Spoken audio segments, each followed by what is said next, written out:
So let's talk about how to deal with your hyperpigmentation, ways to get rid of it. Hello everyone. Welcome to my channel. It's Sean from Seankbeauty. Today, I really wanted to jump into this topic. If you're new to my channel, Seank's Beauty Bar happens Monday, Wednesday, and Friday at 12 p.m. I bring science to beauty. My background is microbiology and biochemistry. To those who've asked if I'm an anchor woman, no, I'm not. I may need to try for that job, but no, I'm not an anchor woman. I'm just very passionate about skincare, and I believe that eloquence is one that lends to really understanding, especially science being conveyed. Hopefully you will like, subscribe, and share because I do love to love you here.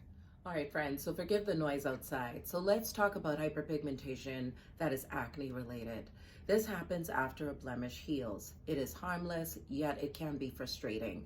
And I've heard a lot of your feedback down below how frustrating it is for you, especially when you're using a lot of lightening agents and it looks like it's getting darker. One of the things that we need to do is to seek a dermatologist to assess how deep your hyperpigmentation goes, because the scarring can be superficial or it can be deeply rooted. And they will assess your skin type as well as your skin tone to determine what type of treatment works best for your hyperpigmentation. So yes, it is harmless, but it is frustrating, and I do get it. A lot of you've been using a ton of lightening products. A couple of you I've mentioned in the comment section below, using a lot of lightening agents and you're still getting frustrated because the hyperpigmentation is getting darker.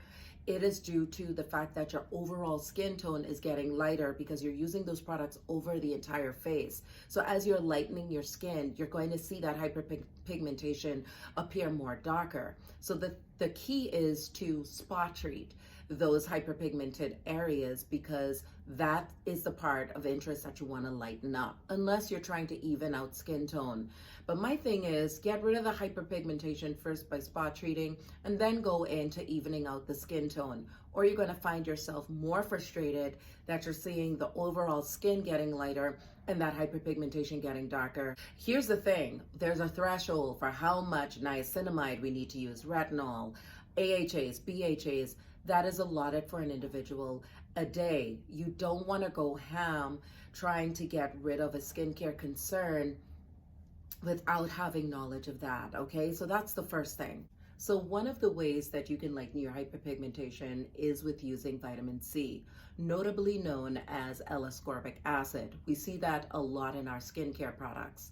Vitamin C is also one, if you ingest it, will help to boost your immunity. And if you're using it topically, it will help to stimulate collagen production. However, in the L-ascorbic acid form, it is very unstable, especially when exposed to air, the atmosphere, as soon as you go outside.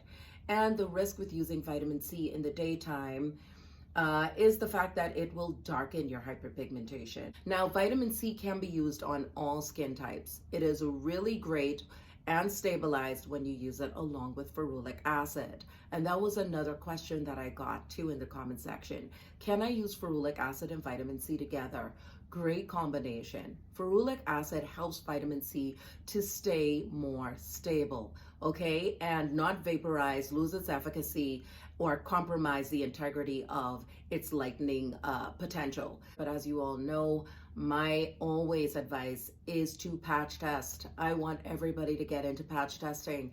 It's not sexy, it's not popular, I know, but at least if you have an adverse reaction in the middle of your elbow, that's much better than actually having an adverse reaction on the face itself. All right, friends, so let's talk about azelaic acid, a really great anti-inflammatory that is great for dealing with related or active hyperpigmentation. Now, here's the thing, if you're a darker skin tone, I would stay away from this just because you can risk getting into hypopigmentation, where the cells are not creating as much pigment as they should and the skin appears lighter, but it's not white. Okay, so the area of interest ends up looking more like a yellowy color as opposed to vitiligo, which gives you that white, those white spots. A couple of products that people would use is the Azelaic Acid from The Ordinary, which is like 10%, and they would use the GG Bioplasma Azelaic Acid Peel,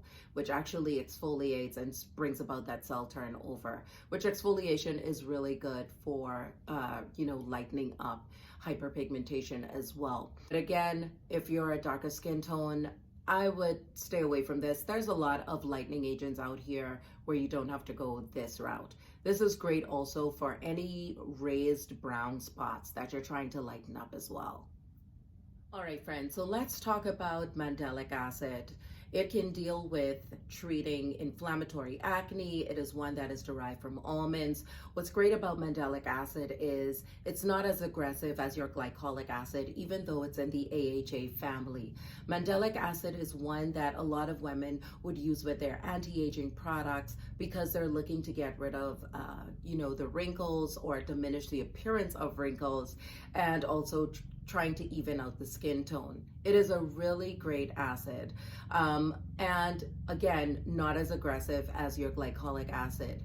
AHAs are small molecules. They penetrate the skin very quickly and they work very effectively. There's a lot of Mandelic Acid products out there on the market. I would do your research and definitely look at what works best. And I know I've heard the nightmares of some dermatologists' experiences in estheticians, but not all of them are that way. Make sure you look at reviews and the reputation of that dermatologist or esthetician, because the thing is, you don't want to go into just grabbing these products, right? And you don't really know the depth of your blemish or what is conducive to your skin tone and skin type. So another natural occurring ingredient is Kojic Acid. This is derived from fungus and it is a natural bleaching agent. A lot of people love to use this, especially to deal with the brown colored hyperpigmentation. This would be a good one to go after as well. There's a lot of great ones on the market. Proactive has a really great one, but again, do your research on this one too. I would just say that.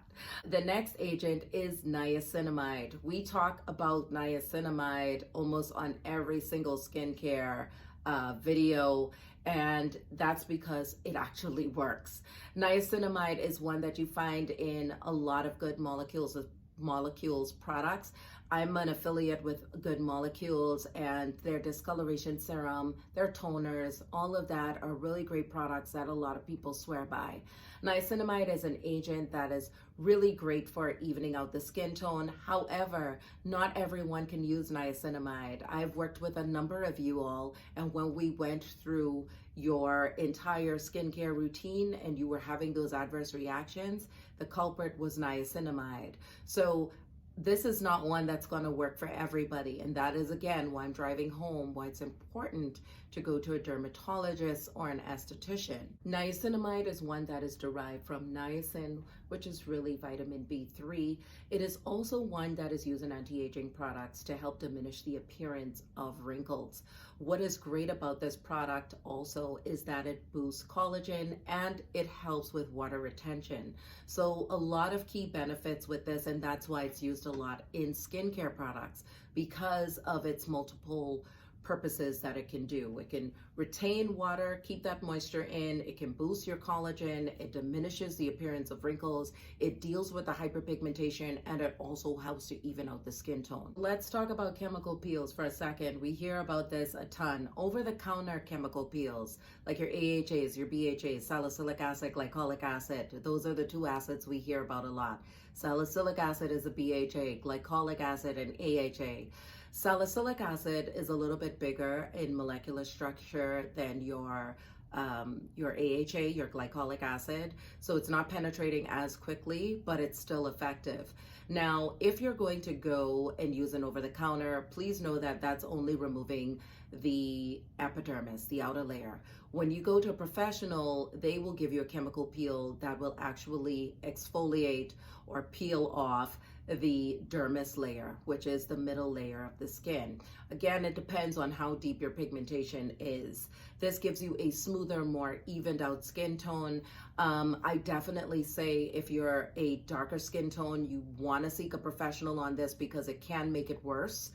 Your pigmentation, your hyperpigmentation. If you're fair skin, you know, mostly they recommend chemical peels to those with fair skin, but there is pre-treatment if you're going to do this on a professional level if you're a darker skin tone. So I just want to put that out there, FYI. Okay, and the next one is laser treatment. You can actually ask your dermatologist about ablative lasers, which are less likely to give you that inadvertent pigmentation. Well, this is for severe hyperpigmentation when you start going into the laser treatments. Again, a dermatologist can do this for you. They use light energy to rework the surface of the skin that comes back really smooth and very even.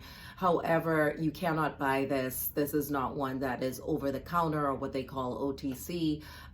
You definitely have to seek a professional for this. And again, a professional will be able to determine how severe your hyperpigmentation is before you go in saying, I need laser treatment, and you definitely probably don't even need it.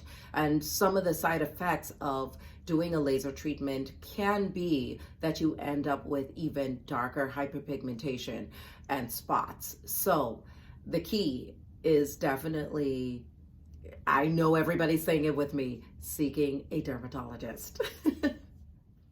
All right, friends, and the next agent for getting rid of hyperpigmentation is microdermabrasions. This is more for your flat hyperpigmentation scars.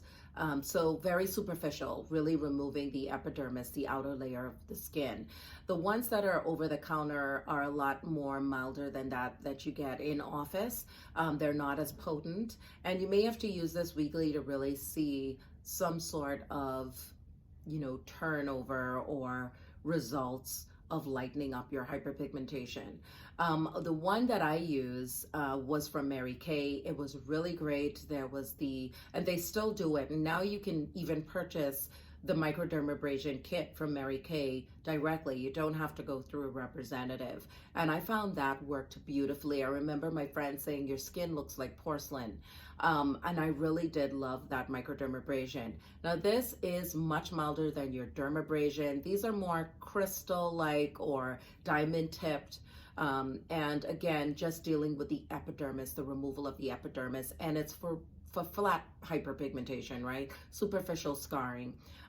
If you need something, again, more potent, then you definitely will have to go and seek a professional like a dermatologist or an esthetician to give you that treatment. And they will assess your skin to see if that is even relevant to your situation.